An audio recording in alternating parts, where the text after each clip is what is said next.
So আজকে হচ্ছে জানুয়ারির 10 তারিখ 2026। আমরা এখন রয়েছি ডুবলাগড়ি বিচে। অনেক দিন পর দীঘা, তো মানে এখন লাস্ট টাইম যে ব্লগটা বানিয়েছিলাম দেখেছিলে তোমরা, দীঘার জলের তো একদম যাচ্ছে তাই অবস্থা। জল এখানেও খানিকটা ঘোলা, বাট দীঘাতে যেরকম হয়ে গেছে একদমই বিচ নামক বস্তুটা নেই ওখানে। আর জল কাদা গোলা জল, আর বিচ বলতে বালি সেরকম কোথাও দেখা যায় না আর সেইভাবে। বাট ডুবলাগড়ি বিচে কিন্তু সিনটা পুরো অন্যরকম।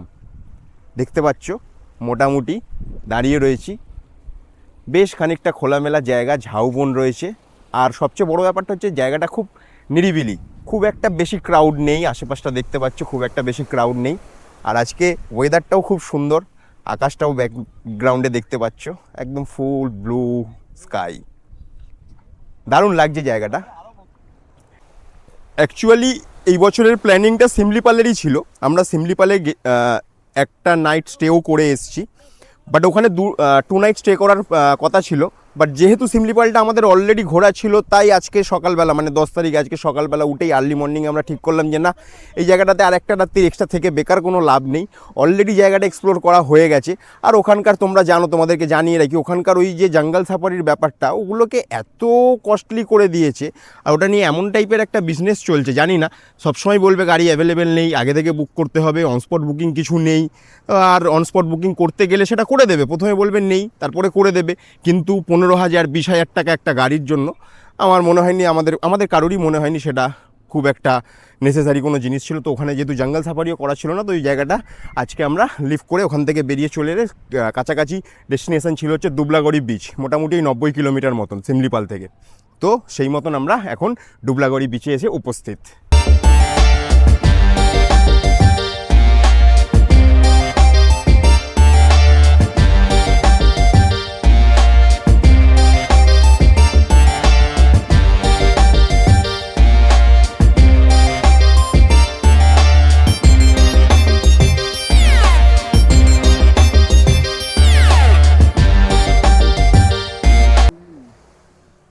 আর দূরে ওই দেখা যাচ্ছে, জানি না, ওখানে একটা বোট দেখা যাচ্ছে। এটা হচ্ছে 300 টাকার বোট রাইড, হয়ে গেল শেষ। মানে এখানে বিচে দাঁড়িয়েও লোকের হেড কাউন্ট করা যাচ্ছে। এইটুকু ডিস্টেন্স নিয়ে যাবে 250 থেকে 300 টাকা বোটের খরচা, বুঝতে পারছো? যাই হোক, রুম ফুম এখানে বেশ সুন্দর। ঝাউবনের পিছনটাতেই যত রকম যা টেন্ট ক্যাম্প যা আছে সব ওই দিকেই রয়েছে, ঝাউবনটার জাস্ট পিছনেই। তো ওখান থেকে বিচের ডিস্টেন্সও খুব একটা বেশি না। তো বিচে মোটামুটি ঘোরাঘুরি কমপ্লিট হলো। এবার একটুখানি বিকালবেলা আবার আসবো, বিকাল বা সন্ধ্যের দিকটায়। এখন যাচ্ছি রুমের দিকে, চলো গিয়ে রুমটা দেখাই। তার আগে এই ঝাউবনের মধ্যে দিয়ে এখন যাচ্ছি। ঝাউবনটা কি দারুণ লাগছে, দারুণ লাগছে ঝাউবনটা। এদিকটা আরেকটু ঘন, পিছনে বিচ।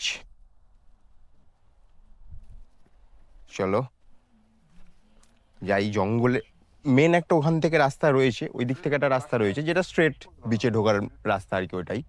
বাট এই জঙ্গলের মধ্যে দিয়েও কিছু কিছু এরকম ট্রেল মতন লোকজন গিয়ে এসে আর যাওয়া আসা করতে করতে যেরকম রাস্তা তৈরি হয়ে যায়, ওরকম রাস্তা রয়েছে এখান থেকে। এই রাস্তাটা দিয়ে ঘুরতে ঘুরতে যাই। ওদিকে হোটেলে রান্না বান্না চলছে, মানে আমাদেরই বন্ধু বান্ধবরাই নিজেদের মতন করে রান্না বান্না করে নেব, এটাই আপাতত প্ল্যান আছে। টুকিটাকি যদি কিছু লাগে আশপাশে ওদেরকে বলে দেবো, বা ওদেরকে বলে রান্না করতে বলবো। বাকি মোটামুটি রান্না বান্না নিজেরাই করব, এটাই প্ল্যান হয়েছে। তোরাই করে নেবো। চিকেন ফিকেন অলরেডি ছিলই, কারণ সিমলিপালে আমাদের পুরোটাই নিজেরাই রান্না করে, মানে কলকাতা থেকেই সব কিছু ক্যারি করছিলাম রান্না বান্না নিজেরাই করব বলে। তো সেই কিছু জিনিসপত্র বেঁচে আছে, যেহেতু সিমলিপালে একটা নাইট আমরা কম স্টে করলাম, তো সেই খাবার দাবারগুলো আছে আমাদের কাছে। চিকেন ফিকেন রয়েছে, সেগুলো আজকে হবে। তো চলো।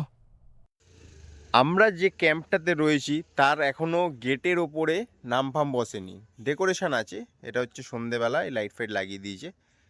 নাম হচ্ছে গ্রিন হেভেন বিচ ক্যাম্প, এই একটা পোস্টার লাগানো রয়েছে। আর এই হচ্ছে গেট এন্ট্রেন্স। পিছন দিকে এটা একদম সোজা গিয়ে ডান দিক গেলেই সি বিচ। আর এই হচ্ছে রিসর্ট।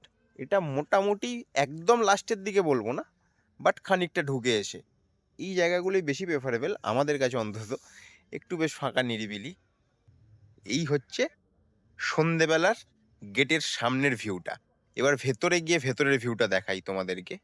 তারপর পুরোটাই এইরকম ওই পাতলা বস্তা টাইপের দিয়ে ব্যারিকেড করা রয়েছে, লাইট লাগানো রয়েছে পুরোটাই।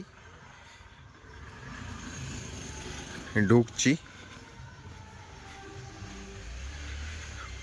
ওখানে দূরে দেখতে পাচ্ছ ওখানে লাইট ফাইট সব লাগিয়ে দিয়েছে, মানে লাইট ফাইটের কোনো কমতি নেই এখানে, সব ঠিকঠাকই আছে।